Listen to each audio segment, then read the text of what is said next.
صدر پوٹن اور صدر شی کا علاقائی اتحاد مضبوط کرنے پر زور۔ یورپی یونین کی طرف سے چینی الیکٹرک گاڑیوں پر ٹیرف عائد، چین کی جوابی اقدامات کی دھمکی۔ بھارت میں گرمی کی شدید لہر، اصل ہلاکتیں سرکاری اعداد و شمار سے کہیں زیادہ، طبی ماہرین۔ وائس آف امریکہ واشنگٹن سے اہم خبروں کے ساتھ محمد جلیل۔ چین کے صدر شی جن پنگ اور روس کے صدر ولادیمیر پوٹن نے اپنے حلیفوں اور شراکت داروں سے بیرونی اثر و رسوخ کے خلاف مزاحمت کی اپیل کی ہے۔ چینی اور روسی صدر نے یہ بات جمعرات کو قازقستان کے دارالحکومت آستانہ میں ہونے والے شنگھائی تعاون تنظیم کے اجلاس سے خطاب کرتے ہوئے کہی۔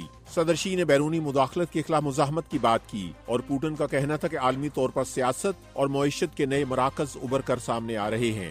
چینی صدر نے اجلاس سے خطاب کرتے ہوئے کہا کہ ان کے بقول ہمیں بیرونی اثر و رسوخ کے خلاف مل کر مزاحمت کرنی چاہیے اور ایک دوسرے سے تعاون کرنا ہوگا۔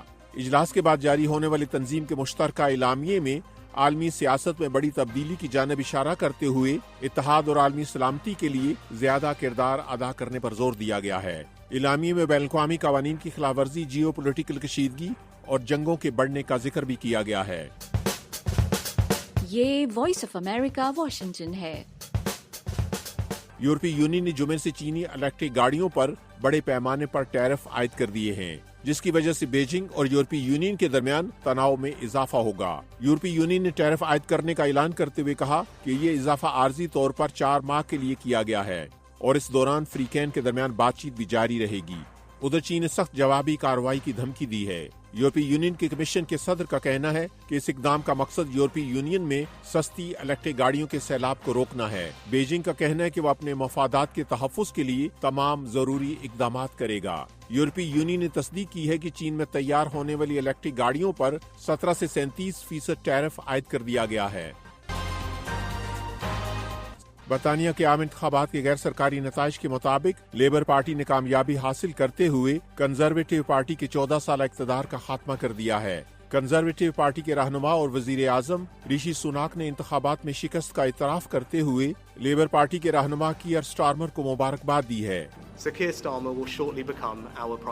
انہوں نے کہا کہ کیئر سٹارمر جلد ہی ہمارے وزیر اعظم بنیں گے۔ اس کام میں ان کی کامیابیاں ہماری کامیابیاں ہوں گی اور میں ان کے لیے اور ان کے خاندان کے لیے نیک خواہشات کا اظہار کرتا ہوں۔ رشی سوناک نے کہا کہ برطانوی عوام نے اپنا فیصلہ سنا دیا ہے اور اب پرامن اور منظم انداز میں انتقال اقتدار ہوگا، اور ان کے بقول یہ وہ چیز ہے جو ہمیں اپنے ملک کے استحکام اور مستقبل میں اعتماد پیدا کرنے کے لیے کرنی چاہیے۔ ادھر لیبر پارٹی کے رہنما کیئر سٹارمر نے بھی وکٹری سپیچ کرتے ہوئے کہا کہ اب تبدیلی کا آغاز ہو گیا ہے۔ 4.5 سال کی کوششوں کے بعد پارٹی میں تبدیلی آئی ہے اور ان کے بقول اب ایک تبدیل ہوتی ہوئی لیبر پارٹی ملک کی خدمت کے لیے تیار ہے۔ سعودی عرب کا کہنا ہے کہ اسرائیل کی جانب سے رفح اور غزہ میں گزرگاہوں کی بندش سے اس کی امدادی کارروائیوں میں رکاوٹ پیدا ہو رہی ہے۔ سعودی امدادی ادارے کے ایک اہلکار کا کہنا ہے کہ اس بندش کی وجہ سے ان کے سینکڑوں امدادی اشیاء سے لدے ٹرک رفح میں جمع ہو رہے ہیں، جس کی وجہ سے امدادی اشیاء کے خراب ہونے کا خطرہ ہے۔ سعودی اہلکار کا کہنا ہے کہ انہیں غزہ کے لوگوں تک پہنچنے میں کئی پابندیوں کا سامنا ہے۔ سعودی امدادی ادارہ گزشتہ برسوں میں دنیا بھر میں $6 ارب سے زیادہ مالیت کا امدادی سامان فراہم کر چکا ہے۔ یہ وائس آف امریکہ واشنگٹن ہے۔ بھارت میں اس سال شدید گرمی کی لہر سے اب تک سینکڑوں لوگ ہلاک اور بیمار ہو چکے ہیں۔ حالیہ ہفتوں میں بعض شہروں میں درجہ حرارت 50 ڈگری سینٹی گریڈ سے بھی تجاوز کر گیا۔ خبرساں ادارے ایسوسی ایٹڈ پریس کے مطابق بعض طبی ماہرین کا کہنا ہے کہ سرکاری اعداد و شمار میں ظاہر کی گئی ہلاکتوں کی تعداد حقیقت سے کہیں کم ہے۔ طبی ماہرین کا کہنا ہے کہ ملک میں حالیہ گرمی کی لہر کے دوران امکان ہے کہ ہزاروں افراد ہلاک ہوئے۔ بھارت میں public health foundation of India کے بانی سری ناتھ ریڈی نے حکومت سے اس بارے میں مشاورت کی ہے کہ کس طرح ہلاکتوں کا ریکارڈ رکھتے ہوئے گرمی کو بطور وجہ دیکھا جائے۔ ان کا کہنا ہے کہ ہلاکتوں کے نامکمل اندراج کی وجہ سے ملک میں گرمی کی وجہ سے ہونے والی اموات بڑی حد تک ریکارڈ کا حصہ نہیں بنتی۔ وائس آف امریکہ واشنگٹن کی اردو سروس سے خبروں کا یہ بلیٹن اب ختم ہوتا ہے۔ میں ہوں محمد جلیل اور ایڈیٹر تھی سارہ حسن۔